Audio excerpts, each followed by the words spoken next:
एक दिन एक कुत्ता अपने मालिक के साथ जंगल में चल रहा था कि अचानक उसे बिल्ली की आवाज सुनाई दी। उसने देखा कि एक बिल्ली एक पेड़ पर फंस गई है और नीचे उतरने से डर रही है। कुत्ते ने अपनी मजबूती और चतुराई का उपयोग कर पेड़ पर चढ़ गया और बिल्ली को नीचे उतार लिया। बिल्ली ने कुत्ते का धन्यवाद किया और दोनों ने एक दूसरे की मदद करने का वादा किया। उस दिन के बाद वे सबसे अच्छे दोस्त बन गए और हमेशा एक दूसरे की सुरक्षा करते रहे। और बिल्ली रो रही है क्योंकि अभी तक किसी ने भी चैनल को लाइक और सब्सक्राइब नहीं किया। वाह। एक सुंदर गांव में एक दादी माँ और उनकी प्यारी गाय कोट लखी कोट रहती थीं। लखी का दूध बहुत स्वादिष्ट था और दादी माँ रोज गांव वालों में बांटती थीं। लखी और दादी माँ का गहरा रिश्ता था, जैसे वे एक दूसरे की भाषा समझती थीं। एक दिन दादी माँ बीमार हो गईं और बिस्तर पर पड़ गईं। लखी ने देखा कि दादी माँ दूध नहीं ले सकती। वह बहुत उदास हो गई और दादी माँ के पास जाकर खड़ी हो गई। दादी माँ ने लखी को देखा और बोली, कोट मेरी प्यारी लखी, तुम्हारा दूध सबसे खास है। कोट। गाय ने दादी माँ की बात सुनी और अपनी पूरी ताकत से गांव के लोगों को बुलाने लगी। गांव के लोग दादी माँ के पास आए और उनका ख्याल रखना शुरू किया। लखी ने अपनी मोहब्बत और खलूस से दादी माँ को ठीक होने में मदद की। आखिरकार दादी माँ ठीक हो गईं और लखी के साथ फिर से हंसी खुशी जीवन बिताने लगी। गांव वाले हमेशा लखी और दादी माँ के प्यारे रिश्ते की तारीफ करते और उनकी कहानी पीढ़ी दर पीढ़ी सुनाते रहते। यह कहानी एक खूबसूरत याद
एक समय की बात है, एक घने जंगल में एक बलशाली गोरिल्ला और एक विशाल हाथी रहते थे। यह जंगल हरे भरे पेड़ों, रंग बिरंगे फूलों और झीलों से भरा हुआ था। गोरिल्ला का नाम बब्बू था और हाथी का नाम मोटू था। दोनों अपने शक्तिशाली शरीरों और ताकत के लिए मशहूर थे।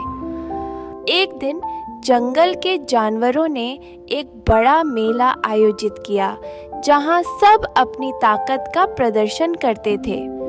बब्बू और मोटू भी इस मेले में शामिल हुए और एक दूसरे से मुकाबला करने का फैसला किया। यह मुकाबला जंगल के बीचों बीच एक खुले मैदान में हुआ। बब्बू ने अपनी जोरदार चीख के साथ मुकाबले की शुरुआत की। उसने अपनी भरपूर ताकत से जमीन पर मुक्का मारा और पत्थर इधर उधर करने लगा।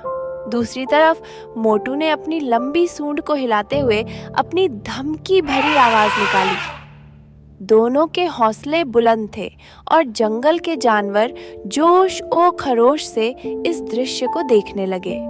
मोटू ने अपनी सूंड और भारी पैरों का उपयोग करके बब्बू को दूर रखने की कोशिश की। जंगल की मिट्टी उड़ने लगी और दोनों की ताकत का प्रदर्शन जारी रहा। आखिरकार मोटू ने अपनी पूरी ताकत से बब्बू को उठाकर दूर फेंका। बब्बू ने भी अपनी चालाकी का उपयोग करते हुए आखिरकार मोटू की सूंड पकड़ने में सफलता पाई और उसे जमीन पर गिराने में कामयाब हुआ। दोनों थक चुके थे और जंगल के जानवर इस मुकाबले को देखकर तालियां बजाने लगे। सब बब्बू और मोटू ने एक दूसरे की ताकत और बहादुरी को स्वीकार किया और उस दिन के बाद दोनों सबसे अच्छे दोस्त बन गए। जंगल में उनकी दोस्ती की कहानियां मशहूर हो गईं और सबने यह सीखा कि ताकत और बहादुरी के साथ दोस्ती भी बहुत महत्वपूर्ण है।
Once upon a time, in a lush green forest, there lived a little squirrel named Sammy.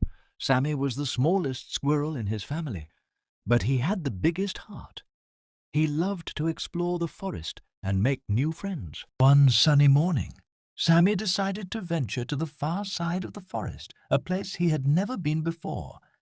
As he hopped from tree to tree, he heard a faint cry for help.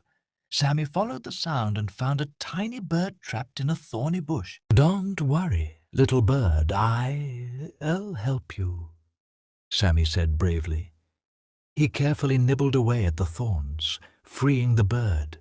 The bird, whose name was Bella, was very grateful. "Thank you, Sammy.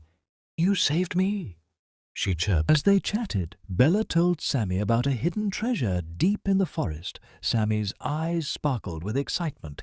Let's find it together,"